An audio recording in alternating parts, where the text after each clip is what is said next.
Welcome to McPlum, simple solutions served daily. In this video, I will explain how to make ice cream at home. First, ensure you have all your ingredients ready for a smooth process. You'll need heavy cream, whole milk, and sugar as your base. Don't forget vanilla extract and a pinch of salt to really bring out the flavors. Having a suitable freezer-safe container prepared is also key for the next steps. Now, let's mix our base. Pour the heavy cream, whole milk, and sugar into a large bowl. Whisk everything together until the sugar is fully dissolved. This usually takes about 2 minutes. Then, gently stir in your vanilla extract and that small pinch of salt. This simple combination forms the delicious foundation for your homemade treat. It's time to get freezing.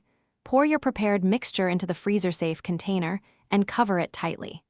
Place it in the freezer for 2 hours, then take it out and stir vigorously to prevent large ice crystals.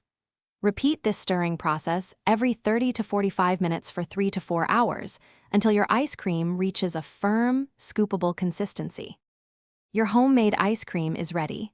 For the best texture, let it soften at room temperature for 5 to 10 minutes before scooping. Serve it plain or get creative with your favorite toppings like chocolate syrup, fresh fruit, or colorful sprinkles. It's a delightful treat you made yourself. Also, for more great deals and a book that could truly change your financial perspective, check the description below. Thanks for watching. Stay juicy and subscribe.